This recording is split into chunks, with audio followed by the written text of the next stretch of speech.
Les amis, ravi de vous retrouver pour une nouvelle vidéo. Aujourd'hui, on va parler de Doctor Who en revenant sur ce qui nous a été montré dans le dernier épisode de Noël qui nous montrait les premières aventures du 15e Docteur avec sa nouvelle camarade d'aventure, le personnage de Ruby Sunday. Et ça tombe bien, cette vidéo est consacrée à ce personnage. Qui est sa mère? Qui est la femme qu'il a abandonnée le jour de Noël, le jour de sa naissance, au pied d'une église? Personne ne le sait, sauf le Docteur. Mais qui est donc cette femme? Nous allons essayer, du coup, au travers de théories, de trouver la réponse à cette fameuse question, et certainement que cette intrigue va être explorée avec la première saison de ce soft reboot de Doctor Who. Mais déjà, pour commencer, je l'ai dit, le Docteur, et on l'a vu d'ailleurs, le Docteur est le seul à connaître l'identité de la personne qui a abandonné Ruby, c'est-à-dire sa mère. Ce qui est très intéressant, c'est de voir le Docteur émotif. On voit qu'il est en pleurs lorsqu'il voit la femme s'éloigner de l'église, là où elle a déposé son enfant. Pourquoi le Docteur, depuis ce moment-là, parce que ça, il faut quand même le prendre en compte, pourquoi depuis ce temps-là, le Docteur a passé toutes ces années à protéger Ruby, à veiller sur elle? Est-ce que c'est pour respecter une potentielle promesse à l'égard de la femme qui a abandonné son enfant, ou alors est-ce que c'est une raison qui touche bien plus le Docteur qu'on ne le pense? Parce qu'on l'a vu dans l'épisode de Noël. Le Docteur est très émotif, il pleure à plusieurs reprises. Et la première fois qu'il pleure, c'est lorsque Ruby a été abandonnée et qu'il voit la femme s'éloigner de l'église, là où elle a déposé son enfant. Est-ce que le Docteur aurait un lien avec Ruby? Est-ce qu'il aurait un lien avec cette femme très profond qui aurait pu donner ses émotions au Docteur? Parce que les autres fois où le Docteur va pleurer dans l'épisode, c'est lorsque ses origines vont être tout simplement remises en avant. Le fait que le Docteur ne sait plus qui il est, d'où il vient, et que ce n'est pas un seigneur du temps. Le fait qu'il est désormais tout seul et qu'il a été entre guillemets adopté. Au final, il a tout perdu, ce Docteur.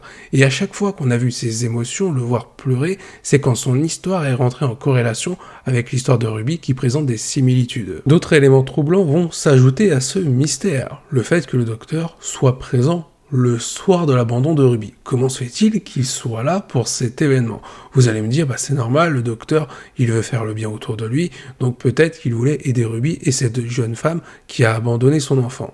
Alors techniquement, oui, ça pourrait être une raison crédible, c'est la personnalité du Docteur, mais il y a tellement d'abandon. Pourquoi le Docteur se concentre sur celui-ci et pourquoi, encore une fois, il est autant émotif lorsque cet événement se produit, l'abandon de Ruby?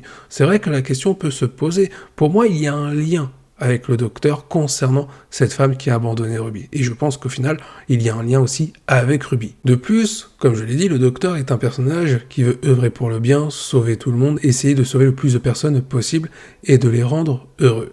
Là, on voit clairement que le Docteur, il reste passif, il est ému, il pleure, mais il ne fait rien. Il n'essaye pas de retenir la femme en lui disant « Écoutez, prenez votre fille, je vais vous aider ». Le Docteur, il reste comme ça, devant la scène, il ne fait rien. Il est tout simplement incapable de faire quelque chose. Donc pour moi, c'est évident qu'il y a eu quelque chose entre le Docteur et cette femme. C'est là qu'on va essayer de trouver qui pourrait être derrière la mère de Ruby. Alors, il y a une théorie que j'ai vue circuler, comme quoi la personne qui a déposé Ruby au pied de l'église, ce serait tout simplement Ruby en version plus âgée. Il est vrai que Ruby et le 15e Docteur vont voir leur lien se renforcer par rapport aux aventures qu'ils vont vivre ensemble. Maintenant, est-ce que réellement Ruby peut être la mère d'elle-même? C'est quand même très bizarre. Je ne pense pas que ce soit cette hypothèse. Mais on est dans Doctor Who, on ne sait jamais ce qu'il peut se passer, surtout avec les lois du temps et de l'espace concernant le Docteur. Si on veut rester dans les liens proches qu'entretient le Docteur avec d'autres personnages, j'ai vu une autre théorie qui était très intéressante et qui pourrait être crédible, même si je n'y crois pas trop. Est-ce que Riversong serait la mère de Ruby? Mais ça voudrait dire, par rapport au lien qu'il y a entre le Docteur et Riversong, on sait qu'ils sont mariés et qu'il y a une vraie histoire d'amour entre les deux, ça voudrait dire que Ruby est potentiellement la fille du Docteur. Ça pourrait expliquer pourquoi le Docteur tient tant à la protéger depuis sa naissance, depuis son abandon. Mais pourquoi Riversong aurait été poussé à abandonner sa fille? Et surtout, pourquoi le Docteur aurait laissé sa fille, si c'était sa fille, au pied de l'église? Le Docteur l'aurait prise avec elle et aurait trouvé une solution même avant par rapport à Riversong pour ne pas laisser leur fille comme ça abandonnée. Donc en vrai, cette théorie elle est intéressante, elle est plutôt crédible, mais je n'y crois pas vraiment, ça ne reflèterait pas la personnalité du Docteur. Pourquoi protéger sa fille alors qu'il aurait pu la prendre avec lui dans le TARDIS? Toutefois, si j'écarte l'hypothèse du fait que Riversong serait la mère de Ruby ou même que le Docteur serait le père de Ruby, je pense quand même, quand on regarde l'épisode de Noël, il y a un élément qui nous a été donné. On le sait, Ruby a lancé des recherches pour retrouver sa famille, retrouver sa mère. Le problème, c'est que ces recherches n'ont abouti à rien. Sa mère n'a laissé aucune donnée, aucun ADN, aucune trace d'elle sur la planète Terre. Ce qui veut dire que sa mère a des origines extraterrestres et qu'elle n'était pas sur Terre. Ou alors que cette femme était une ancienne compagne du docteur et qu'elle a voyagé avec lui dans le TARDIS. Et à ce moment-là, ça pourrait expliquer pourquoi on n'a trouvé aucune trace d'elle sur Terre. Tout simplement parce qu'elle était dans le TARDIS. Ou alors on revient sur la première hypothèse, Ruby a des origines extraterrestres par rapport à sa mère qui n'est pas humaine. C'est pour ça que cet élément-là, le fait que sa mère n'ait laissé aucune trace sur la planète, me laisse présager que ça ne peut pas être également Madame Flood, la mère de Ruby. Parce que tout simplement, on aurait trouvé justement des données, de l'ADN concernant ce personnage qui aurait pu avoir un lien du coup en tant que mère par rapport à Ruby. Sauf que clairement, on nous dit dans cet épisode qu'il n'y a aucune trace. Donc ça ne peut pas être Madame Flood. À moins que ce personnage a beaucoup plus de mystère qu'on ne le pense. Et alors là, ce personnage cacherait bien son jeu concernant Ruby, mais concernant aussi le docteur. De plus, lors des premières minutes de l'épisode de Noël, on nous dit que le docteur connaît le nom de cette femme, et certainement son apparence. Je vois pas comment il pourrait connaître l'identité sans connaître la personne. Ça veut dire que le docteur a déjà vu la mère de Ruby. Si c'était Madame Flood, le docteur l'aurait reconnu, le docteur aurait été bien plus proche avec elle. Là, ce n'est absolument pas le cas.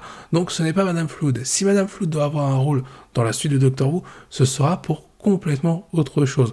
Peut-être qu'elle sait qui est l'identité de la mère de Ruby, pourquoi pas. Il y a donc énormément d'interrogations sur les origines de Ruby, d'où vient-elle, qui est sa mère. Le docteur en sait beaucoup, mais pour l'instant, il n'a rien dévoilé à la jeune fille. Certainement que la prochaine saison va mettre en avant cette intrigue avec d'autres enjeux, bien entendu.